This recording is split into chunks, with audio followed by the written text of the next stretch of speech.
I have the retard gear train and self timer all cleaned. They've been cleaned in the ultrasonic cleaner in Naphtha, and I've lubricated them with graphite powder. So I'll cock the shutter, put the retard gear train in place,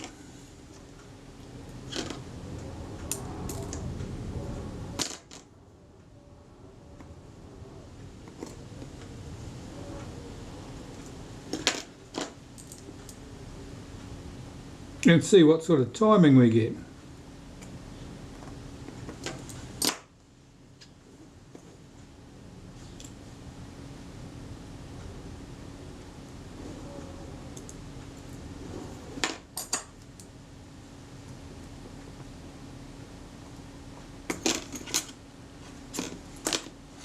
I'll put the self timer in place.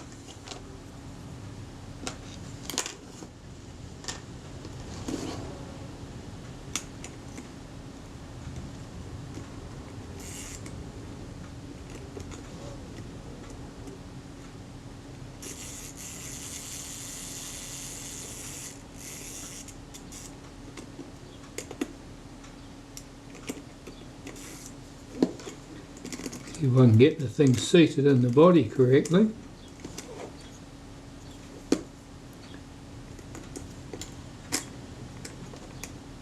It's better, and the part way there.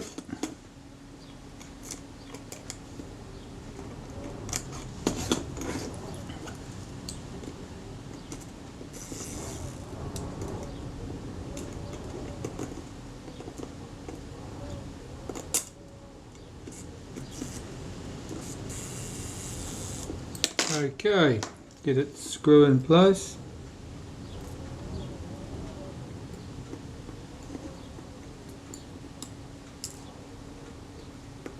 These tweezers are so pointy it's a bit hard to see where they end in space.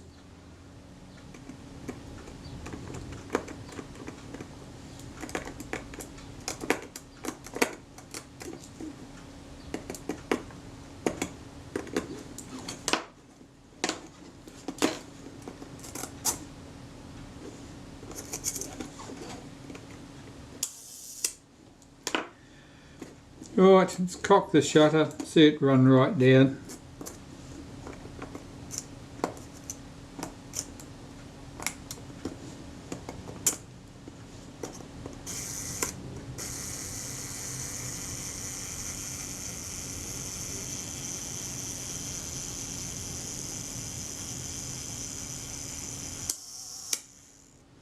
Alright, well that sounded a little bit quick for a second, so I'll move the retard gear train inwards for greater engagement with the main drive cam, which should slow the shutter up.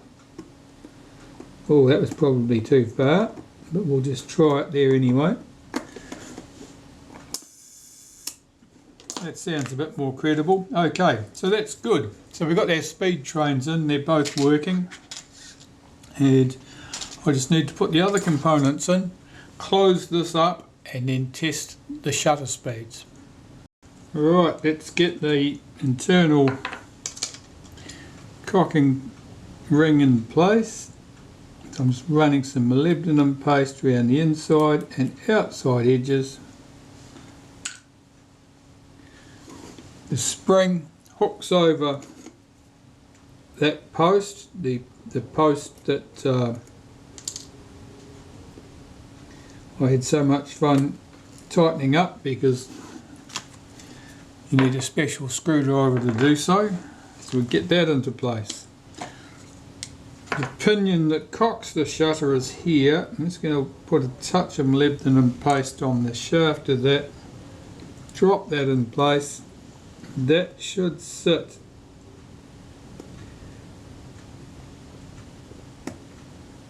right there.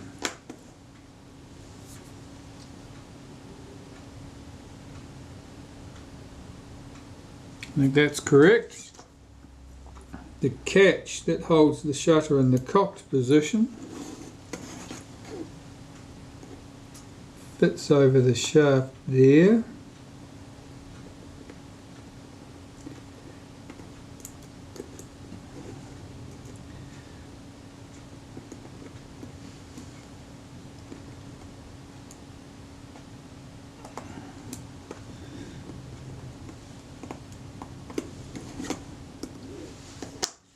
And the shutter speed settings cam plate is here, so I'll run some molybdenum paste around the inside edge and around the outside cam surfaces where it runs against the B lever and retard gear train.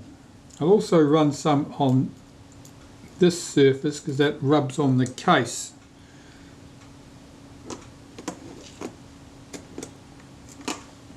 That's where our shutter speed settings are made from outside, and here's the retaining ring, which I'll clip into position. And that shutter should cock and fire now.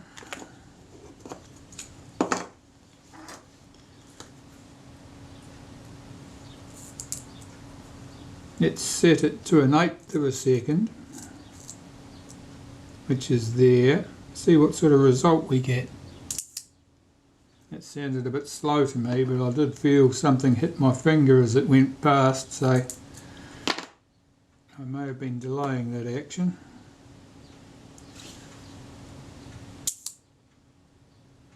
Probably slightly slow.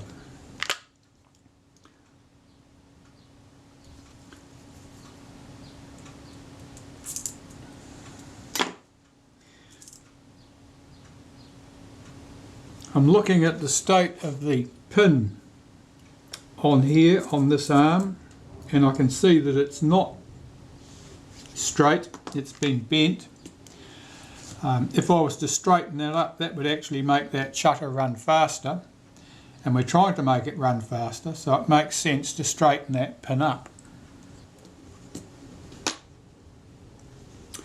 Right.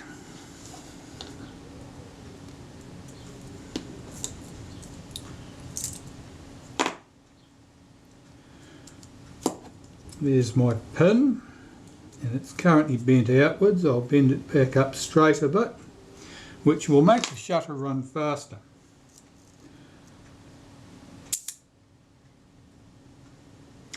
That's close enough for me to go and test that and find out what sort of speeds I'm getting.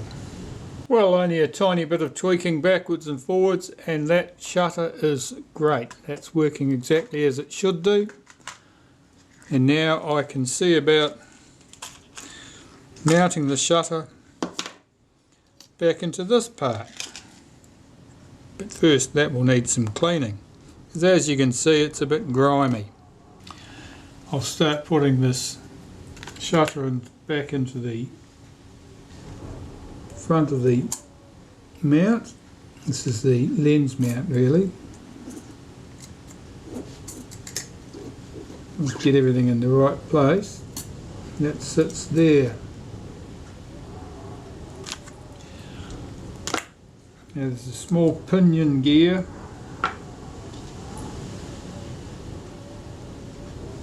Just put a wipe of molybdenum paste down that. One side of that's recessed, goes down over the pin.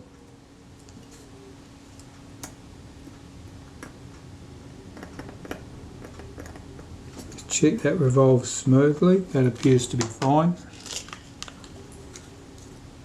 Now there's a detent ball for our shutter speeds. Sits on the end of that spring there. Now you can put a touch of grease, or I used molybdenum paste in that case, just to help keep that ball in position while I'm putting the shutter into the case. The shutter itself,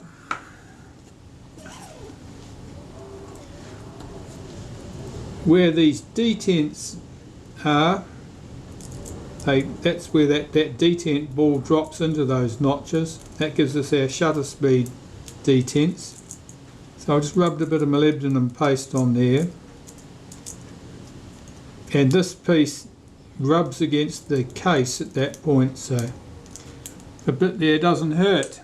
Okay, so I'm ready to put that in the case. Now there's a slot here, goes over a pin there, so it only goes in one way. I'll drop that into the case and put the 3 fixing screws in. Now I'm only going to just run these screws in lightly and no more,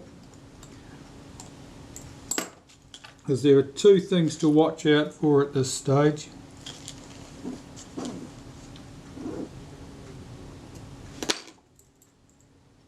One is the black shield on the front of the shutter,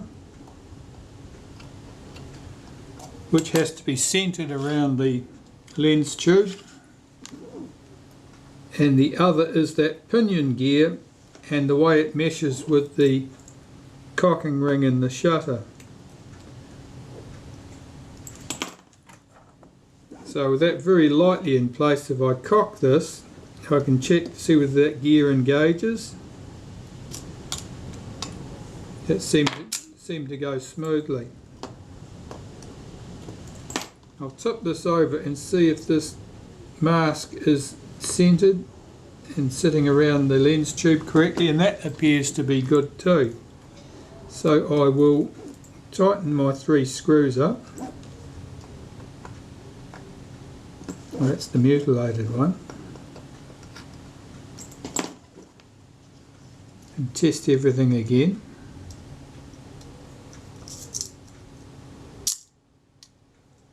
That seems to work fine. This would be B, this will be the B setting. That works fine too. Okay. Those 3 screws tightened up, and that is ready to go onto the front of the body. And that panel is here. You can see I glued back that leatherette patch.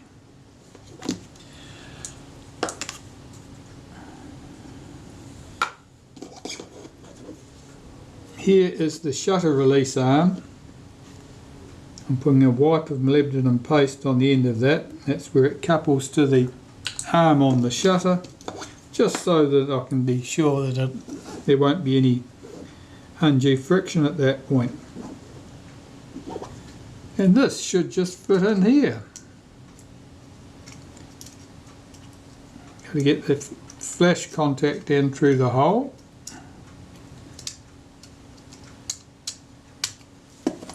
That was that. That dropped in fine. Shutter release.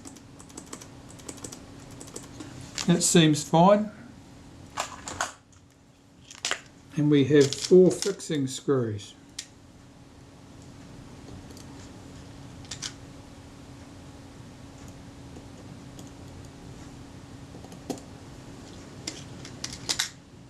It's not uncommon for the heads on these screws to be a little bit mutilated through people tightening them up too much.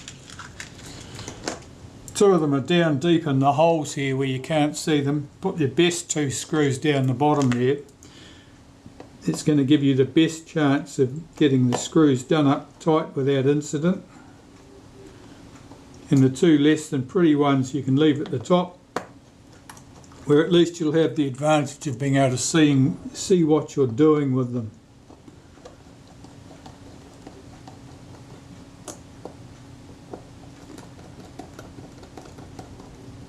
All 4 screws are in position. I can tighten them up.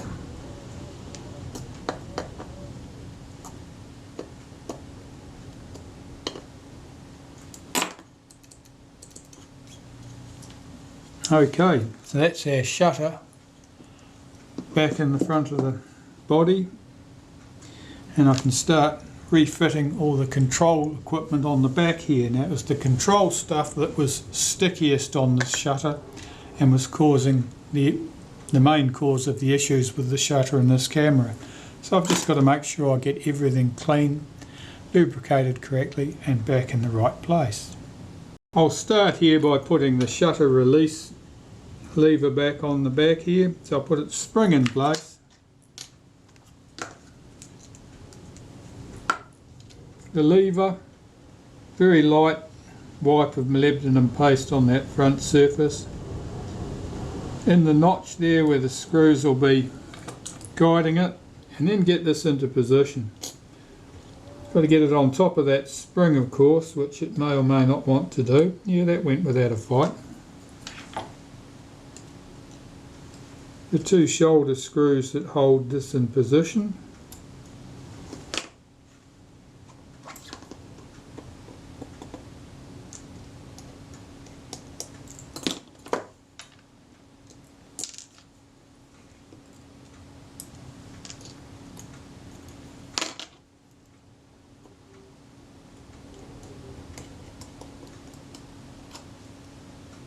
Tighten those up.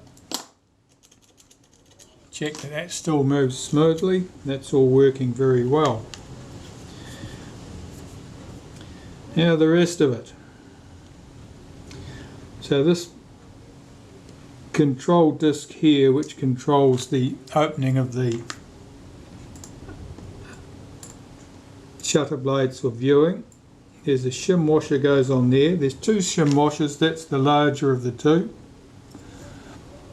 The control disc, I'm taking some molybdenum paste. Come on back, where you gone? Get some heavier tweezers will hold it where I want it to stay. Right, on this face, that's where it picks up the pin. And on the back, just through the centre, that'll do nicely.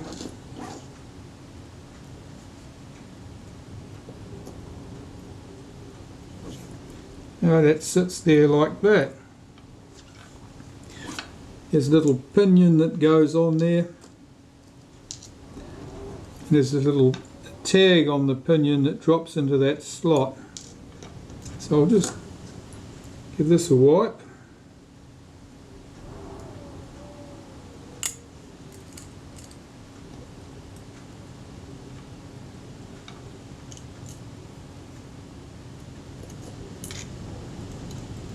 Yep, I don't want that sitting on the shutter blades.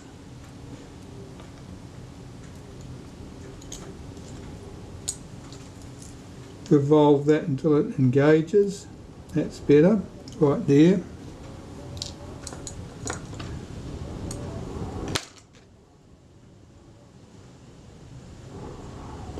That little shim washer, just give that a wipe.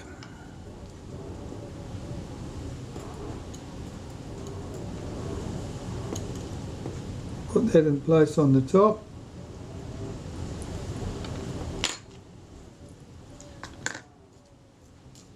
This spring here holds everything in place. Just go put a little wipe on there.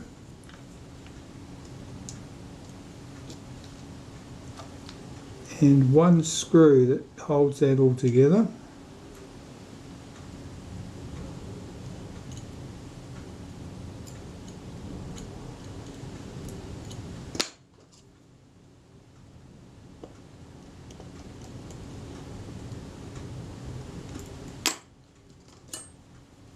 Fluff there, I'll get rid of that.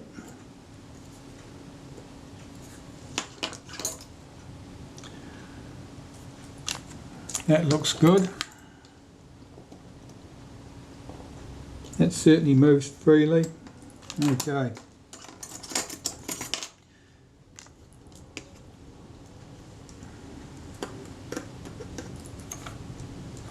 There's a pinion that goes on that post. This cocks the shutter. It goes flat side down.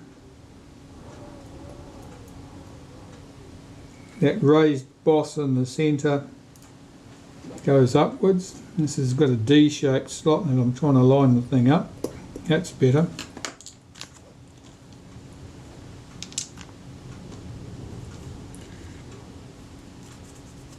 We have this rack. Just gave that a wipe on both surfaces. When I'm putting any of this molybdenum paste on, it's really just the briefest of wipes. It requires virtually nothing. Now, getting this correctly positioned, the pin facing you on this little gear here should drop into the first notch of the rack at that point. The pinion at the top should drop into the 5th notch. 1, 2, 3, 4, 5, right there. So that's correct. This plate holds it all in place. Now in the centre, that hole there, that's the support for that little gear. So I want to run some molybdenum paste through the centre. There are 2 standoff washers, here and here.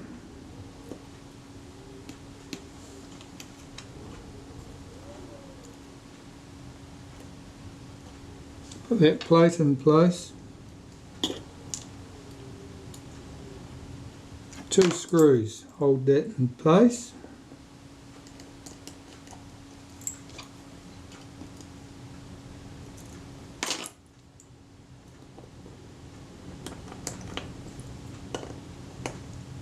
Tighten those up.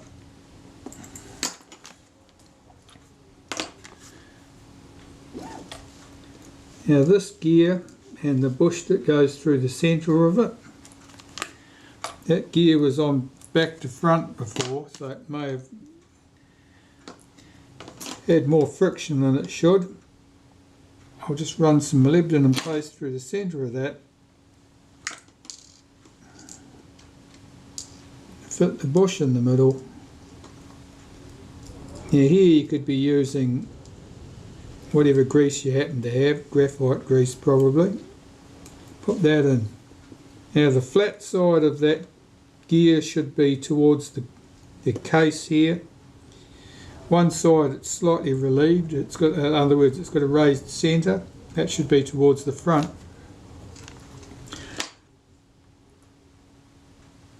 Here's the arm. This arm controls the release of the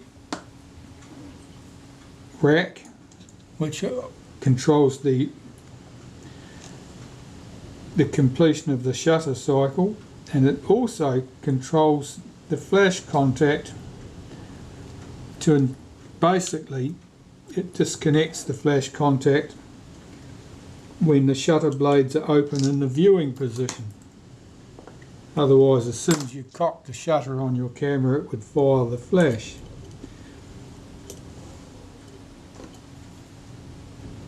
Get this arm in position.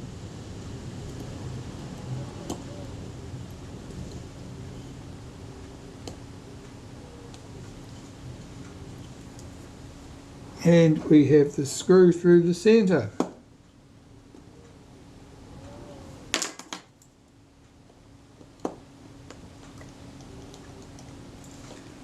Flash wires trying to get caught underneath there. Let me fish that out.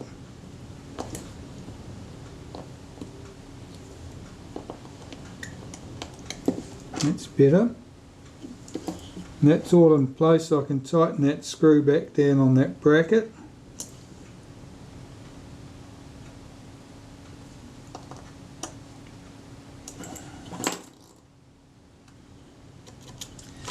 That should be good to go. I'm just going to check my screws.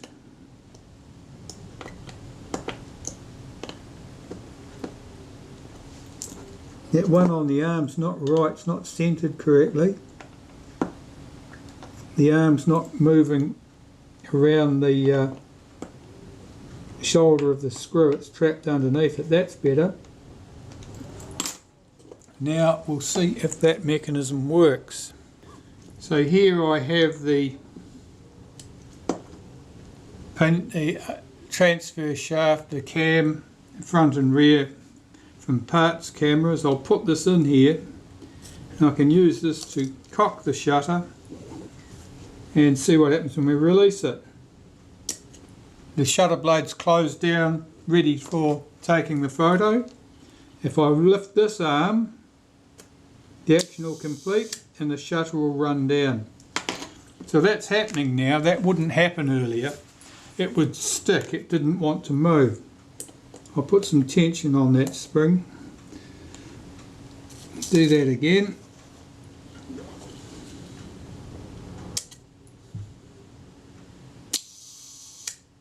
There you go. So the shutter's now running down as it should do. That action's nice and smooth, nice, and everything happens promptly. No unnecessary delays. That's all good. Now I usually cock the shutter just so that the blades are open before I solder this wire back in position. And that's so that no flux or anything is likely to hit those blades and cause me problems. That insulating washer needs to go on there, and then I can solder that wire down into position. So here I've got the wire all soldered back in position.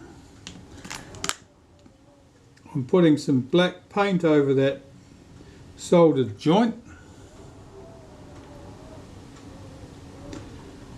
I'm also putting some round at the edges of that insulator washer,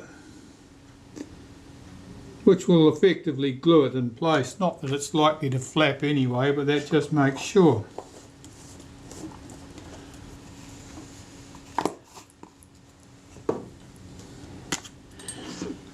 I've got a buffer pad on here that the mirror will come up against. That's a piece of leather in this case. The felt pads that were in there previously disintegrated exactly as expected. And the shutter now is all complete. And if I get this in here, tension that spring, shutter closes, capping plate comes up, releases the rest of the action, and the shutter would fire. So that's all good to go. That's ready to go back on the camera body. So now it's time to go back to the camera body and do the last tasks that are required there before this gets mated up. So I've got to put the meter back in place, but before I can put that back in place I need to put the shutter release and the film release buttons back on the top of the camera. So I'll find them and their appropriate springs. The longer spring goes on the film release button. The shorter spring goes on the shutter release button.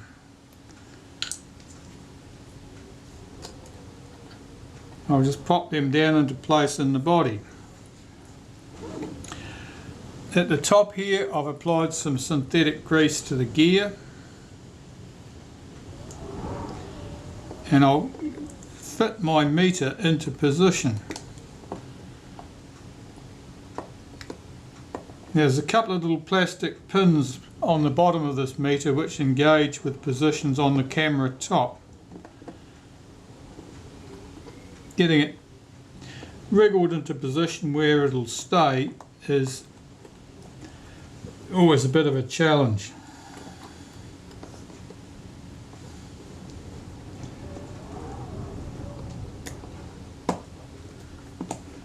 That's it, that just dropped into position. Now you can see I've still got my cord on here. This cord's in very good order and I don't intend to replace it. So our first thing I'm going to do here is set my ASA scale down to ASA 10, which is the normal start position for making all your adjustments. And the cords has to come over these pulleys and these pulleys at the front, and of course I've got to pull them down through this hole in the body. So I've got a piece of wire here to act as a hook.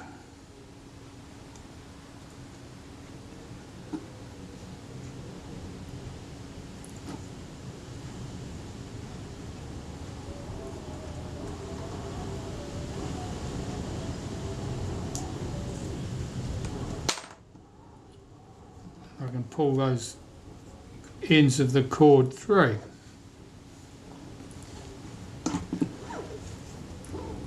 Well, that's gone smoothly enough. Is that meter still seated? It is. I've got to check my alignment of that cable, that cord, make sure that everything is in the appropriate positions. And then I should be good to go.